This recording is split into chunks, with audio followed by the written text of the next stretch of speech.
Shaun, welcome. Thanks for having me. You are the CEO of the new lab in Brooklyn, which is a platform and hub for frontier tech in New York. Exactly. Actually, the Wazer team are part of the new lab community, and we have one of their metal cutters actually in the DigiFab lab. So we have about 600 entrepreneurs representing 130 companies based in the Brooklyn Navy Yard. And so we built a community in an 85,000 square foot building that used to be the Navy's home for prototyping battleships during World War I and World War II.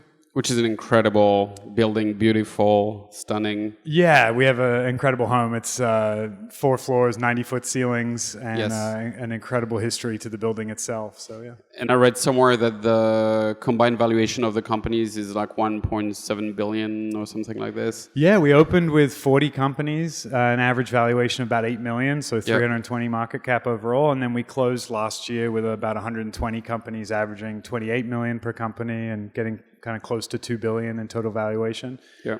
So you're technically a unicorn.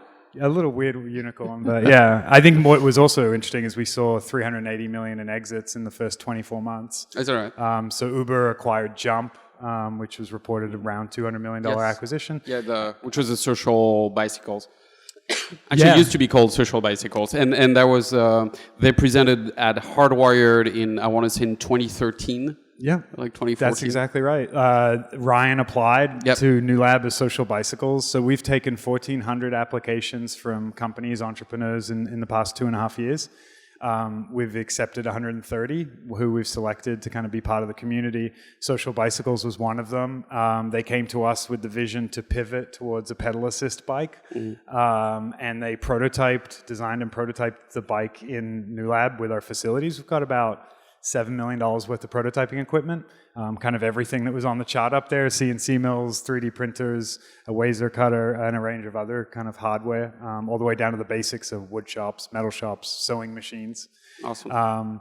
And Jump was actually like a good example of what the community can do. There's been a couple of references to how important community is in hardware development, but Jump decided to prototype a pedal assist bike. Then they needed a power source for the lock on the back of the bike, because it's not being pedaled frequently enough to use the momentum as the generation of power.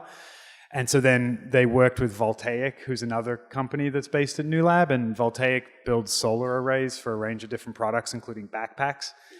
And so then they custom designed a solar array that went on the back of the Jump bike. And then they ended up working with Pienzo, which is an AI player that's based out of New Lab, to build the kind of matching of bikes to riders. And so we just see time after time that the community is what drives the success, that the prototyping facilities are important. But the fact that you've got 600 entrepreneurs in one building with all different expertises, and we built an operating system so you can search that community. You can say, who has a PhD in fluid dynamics, and it'll tell you the 7 people in the building who do, and then you can reach out to them directly through Slack and set up coffee and see if they can help you. That's awesome.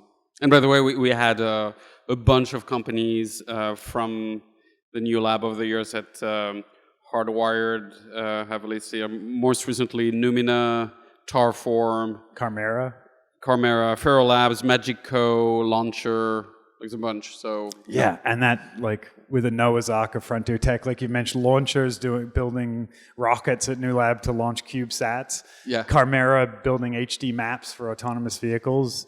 Numina developing sensors with both LiDAR technology as well as some computer vision for kind of pedestrian and mobility tracking. Like, just a wide range of incredible group of companies. Yeah. So we'll double click on all of this, but maybe just by way of intro, tell us a little bit about your background, because originally you came from more of a travel and hospitality background. Is that correct? Yeah, I definitely don't know how I ended up here at all. But I grew up working in hotels. I learned to drive a car as a valet parker at a Hilton hotel, and went and studied the hospitality industry, and went to the hotel school at Cornell in upstate in Ithaca. I graduated 3 months after 9/11, so I had 3 jobs. All of them disappeared. So I went and worked for a company in Vegas called Travelscape. It was a startup that was selling Las Vegas hotel rooms online. And we got acquired by Expedia. And so then I worked for Expedia for 9 years. Left there to help a friend of mine build a company called Jetsetter at the Gilt Group, kind of the Kevin Ryan Gilt Mafia. Anyway, back here? Yep, that was here in New York. Yep. And we built Jetsetter. I ran that as the CEO for a couple of years and then sold it to TripAdvisor. And then I got approached by the founders of Airbnb, that you guys know well. Heard of that company. And they were having challenges with the Airbnb business model growing into leisure markets, like big in cities, but not necessarily big in the Hamptons, the Jersey Shore, Jamaica, Tuscany. And so I went and spent 2.5 years building their global strategy to win leisure markets. And so that was like the first chapter of my career, which made a lot of sense, had progression. And then one day I got called by a recruiter at Google X, and they wouldn't tell me what they wanted to talk about, but they asked me to come. As Google X does. As Google X does. Do you want to explain what Google X is?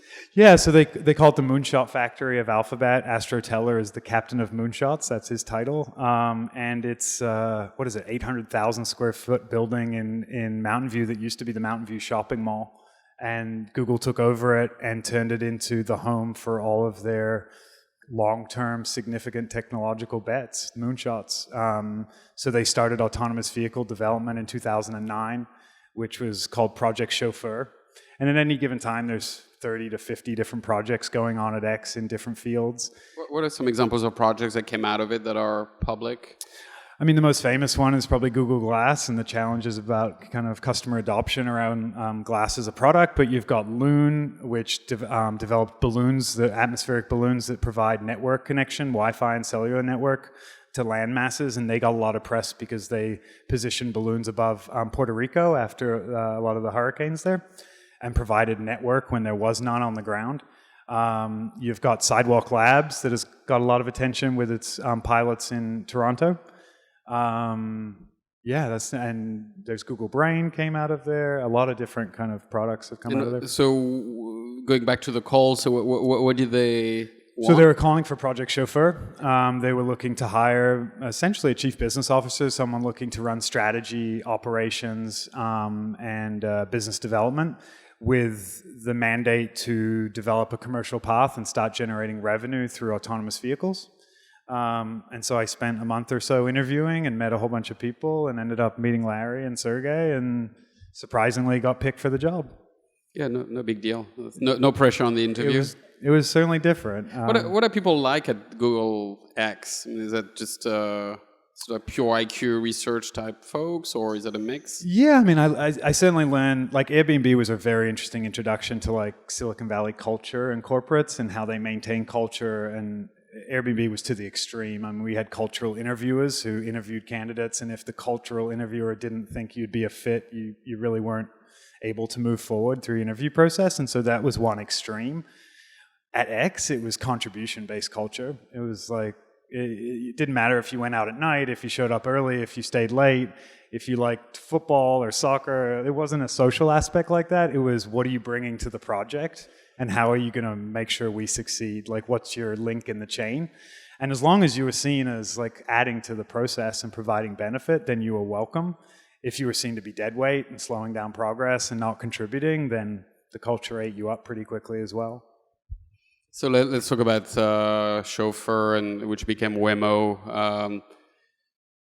Thoughts on where it was then, where it is now, to the extent you can talk about it, and then maybe take a step back on sort of self-driving vehicles and the industry, the opportunities and the challenges.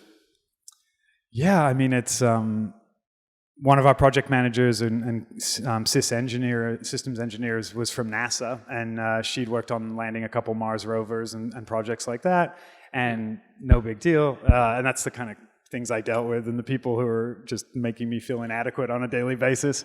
But she had said that this was a more challenging feat than landing on the moon. Like the edge cases that you deal with autonomous vehicles, along with the impact and consequences, like you can imagine being a software engineer where you're programming a left turn at 35 miles an hour unprotected. These are incredibly difficult things to do. And I think Dimitri said it well, which was we did the first drive in Austin, which was the first L4 drive, which there's 5 levels of autonomy in autonomous vehicles. An L4 car can drive anywhere without a human occupant, but in a fixed territory. And then an L5 solution can just drive anywhere geographically across a continental landmass. And so we had done the first drive in Austin, which was an advisor we had to the company who was legally blind, and he was the director of the Santa Clara Institute for the Blind, and he drove around Austin in a car with nobody else in it. And Dimitri said it well, which was at that point we'd done 99% of it, and the last 1% was going to take a pretty infinite amount of time. And so from there, it was the technology was ready for some level of deployment in fixed geographies that could handle fixed weather conditions, so you didn't have to deal with snow and ice. And we needed to look for commercial applications that could monetize the significant cost of the hardware over a lot of miles in a quick amount of time, which is why you're seeing last mile delivery, food, taxis. Like, those are the best applications at this current state, because you have a six-figure value of hardware, whether it's compute, LiDAR, the vision suite, the microphones on the vehicle. All of that tallies up to be a significant hardware cost. And that's even before you look at the cost of developing and maintaining software and HD maps and remote assistance and all of that. So the cost per mile is still significant, which is really the game they're all playing, is that I got an Uber here, charged me $2.25 a mile. 70% of that went to my driver, 30% went to Uber. Can you develop an autonomous vehicle that can operate at a lower cost per mile? GM has said they're targeting $1. That's what most of the industry is targeting, because then you have room for margin above that. But really, it's about how can you see costs down over time while improving the sophistication of the software so that there are commercially relevant use cases.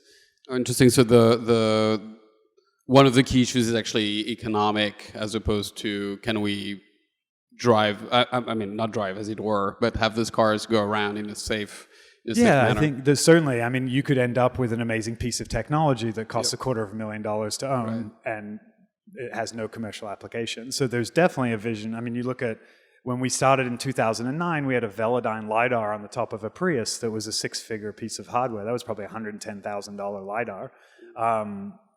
Waymo makes their own LiDARs now for like below $5K, and you've got people claiming they're going to be $100, $50 LiDARs in the near future. And so that cost down is incredibly important. You need to see it across compute and a range of other areas, as well as it takes you back to the OEM industry of vehicle lifetime. If a car dies after 100,000 miles versus 300,000 miles, that has a significant impact on the profitability of the technology and how it can be deployed. And we were not only building passenger vehicle technology for self-driving cars, but also for trucking, which was Husky. The trucking project we worked on was building ramp-to-ramp.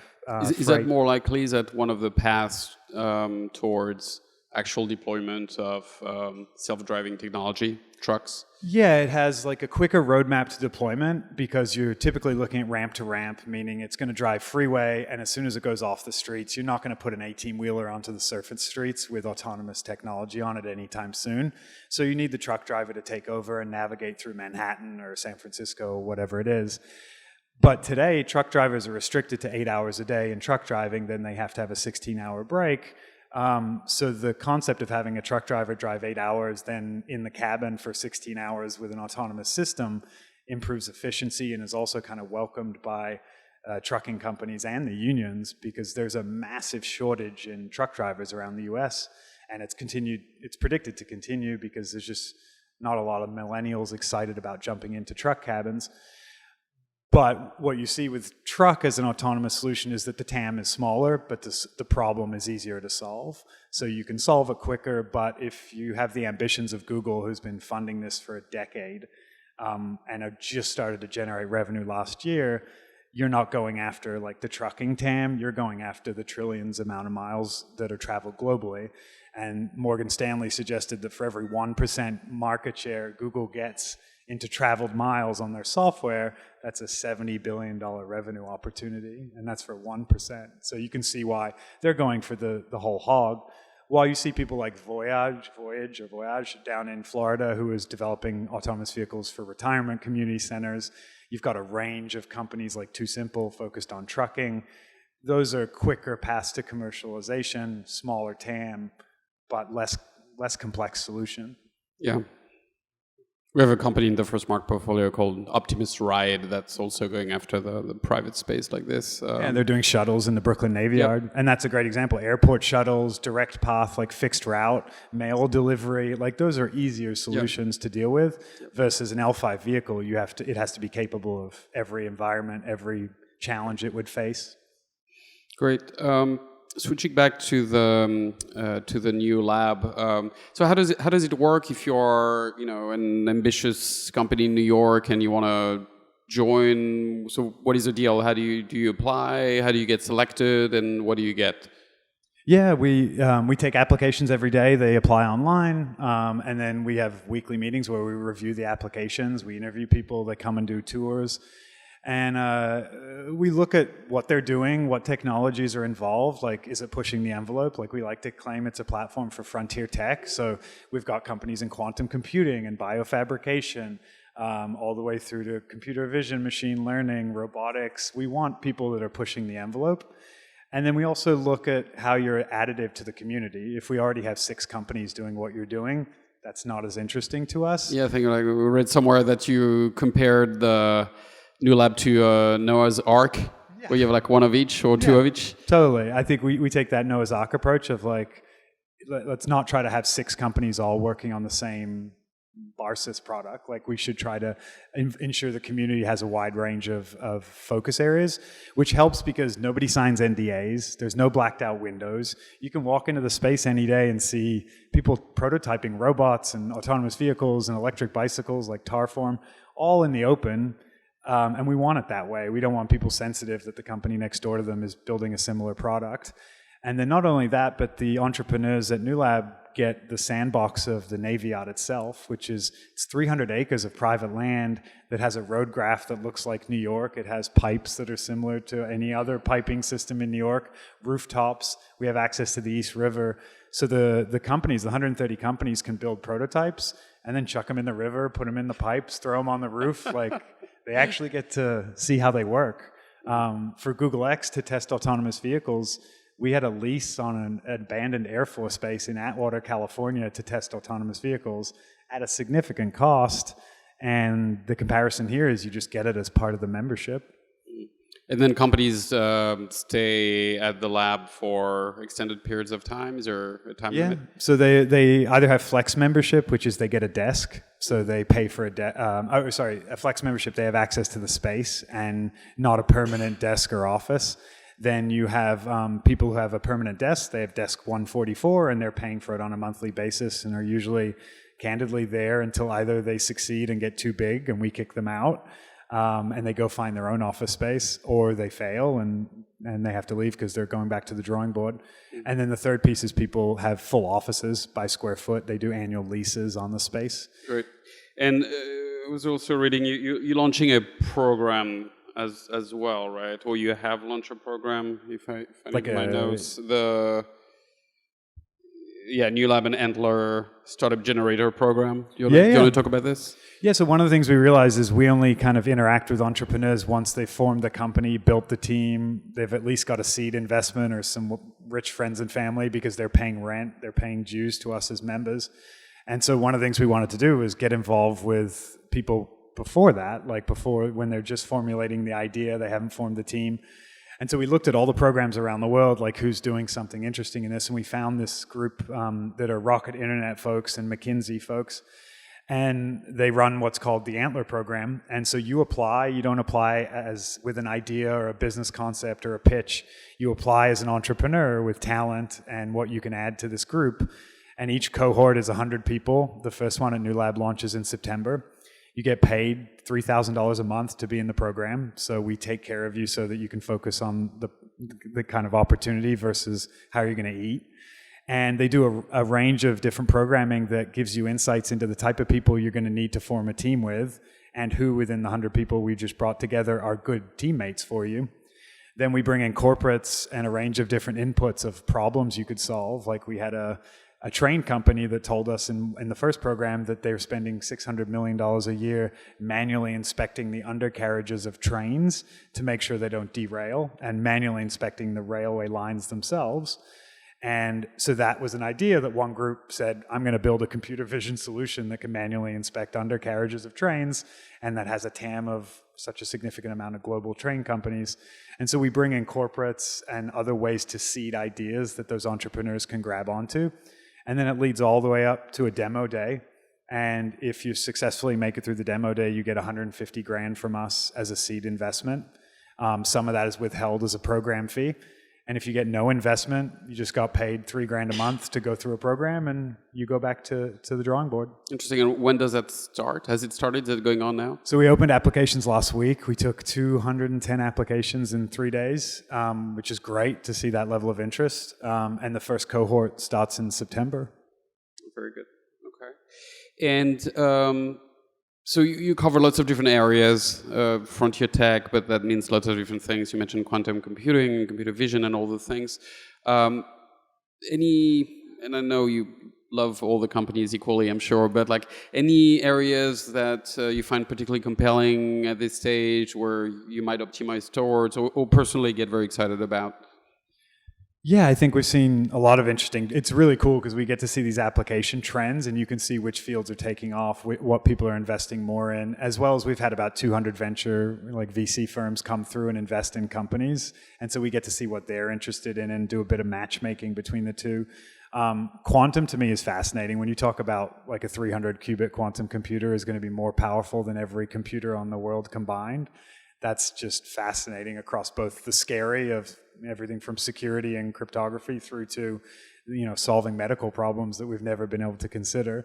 I think the impact of that is both going to be a long-term impact. It's not happening tomorrow, but something significant. We teamed up with IBM and are launching events in July and September around quantum computing at New Lab. We've seen a ton of interest in ag tech, indoor farming. Eric Adams, the Brooklyn Borough president, provided us with funding to build indoor farming kind of facilities at New Lab. And we've probably seen... So that you can feed the applicants? Feed the what? So that you can feed the applicants and exactly. Members.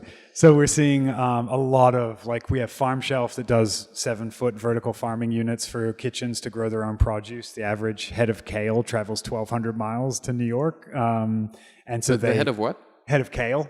Is that a thing? Yeah. Somebody's the head of kale? No. Like the average head of kale. That's what you call the vegetable itself. But they have 40-plus restaurants who grow their own produce in their kitchens. We've seen Greenbelt, which does belt farming. You've got container shipments being used to test indoor farming.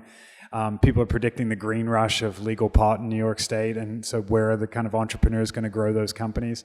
And so we've been building the facilities for that.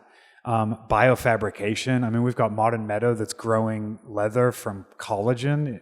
They can grow you leather in any color and any pattern. They're the New Lab these days? They're at New Lab, yeah. They relocated from Palo Alto to be at New Lab. Interesting. Yeah, they were an early speaker here as well. Oh, amazing. We have companies doing biofabricated bricks for housing materials. There's incredible stuff happening in that field.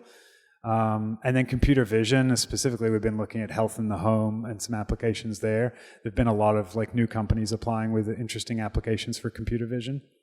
Great. Maybe one last question from me because I want to leave plenty of time to people to ask questions if they have some.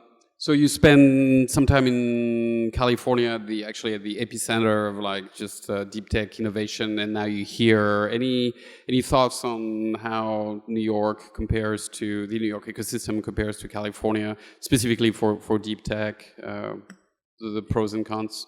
Yeah, I mean, I think it's thriving, right? I think you look at 4 pistons in these cities to see how strong they are for entrepreneurial communities, and the first is academic institutions pumping out talent. And when I left, there wasn't Cornell Tech. There certainly wasn't Stony Brook and Syracuse doing quantum computing programs.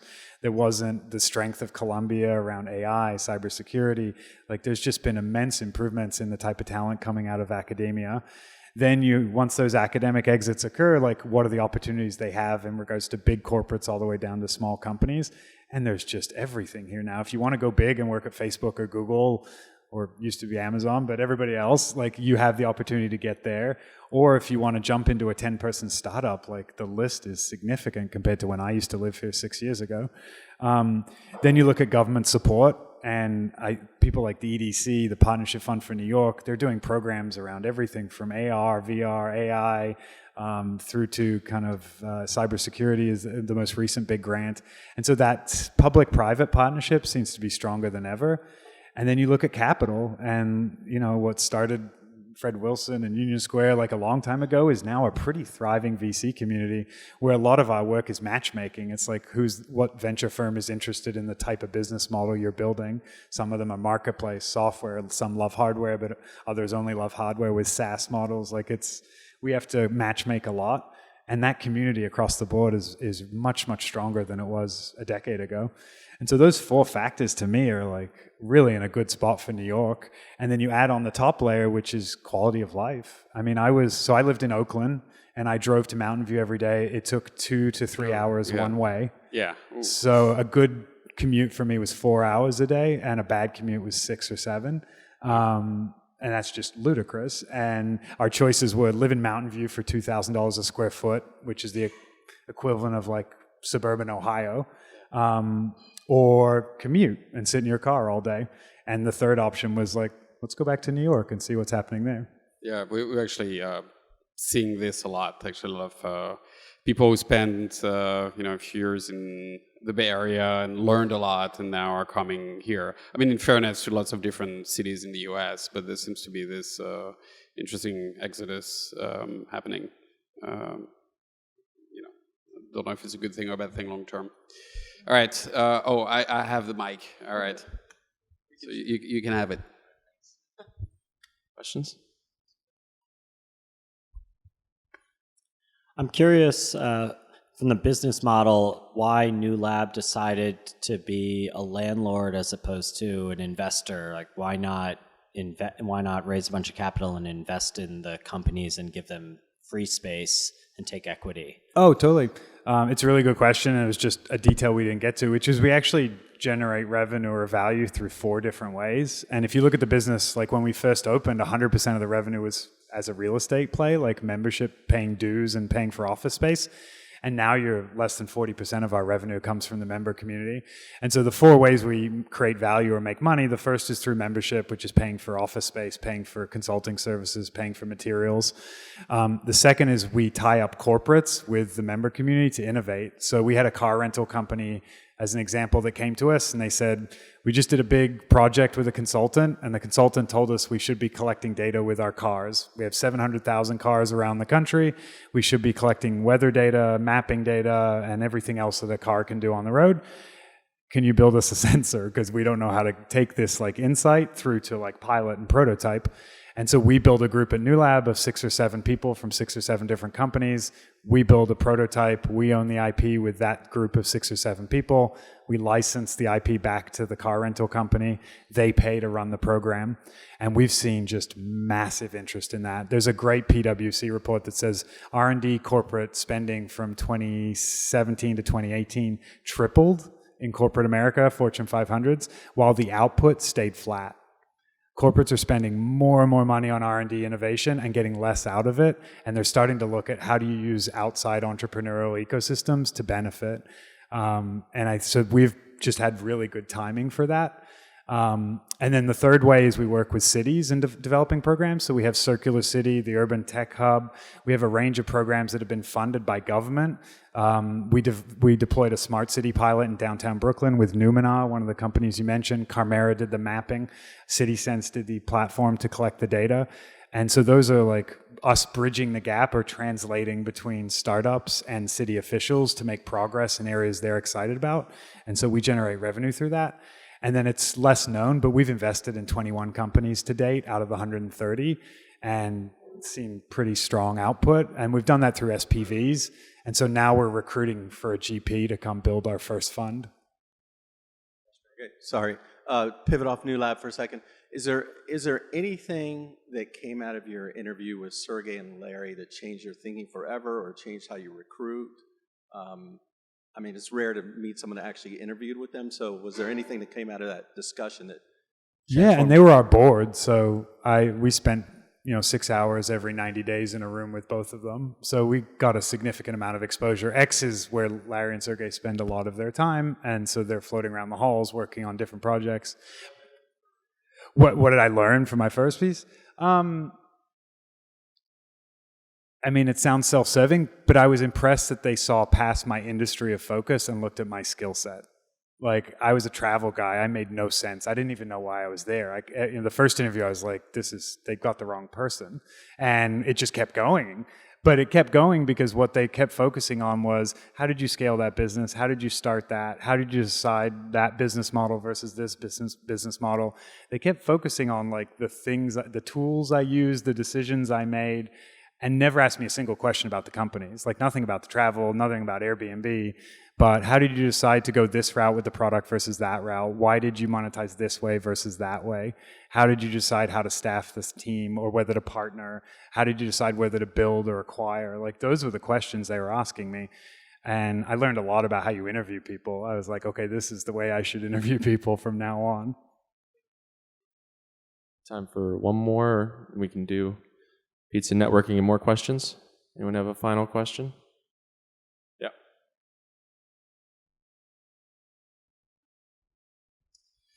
So I came across the program, the Antler Program.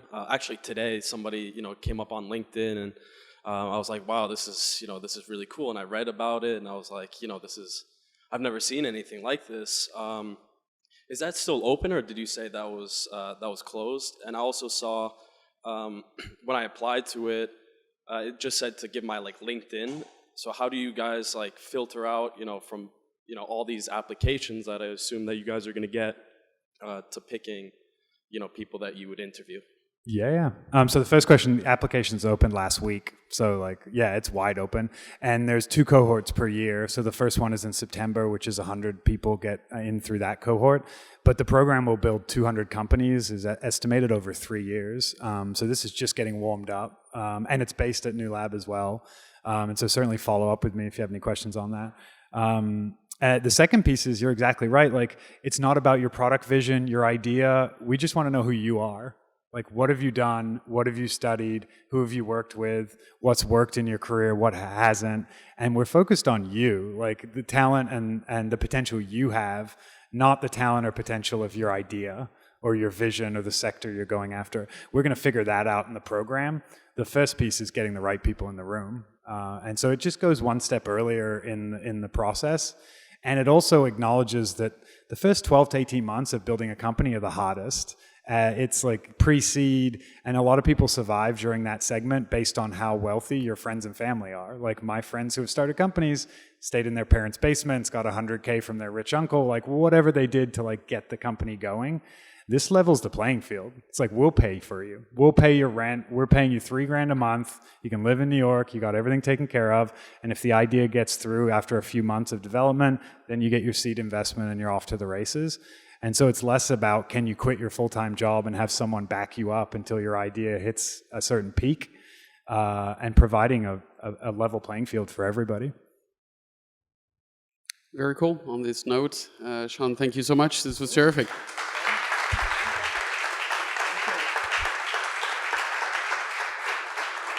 It was awesome. I think, we're very fortunate to have the New Lab as part of the New York ecosystem. For this whole world, it's like a major thing. So, and excited to have a new CEO. So this is going to be great. Look forward to hosting more of your companies.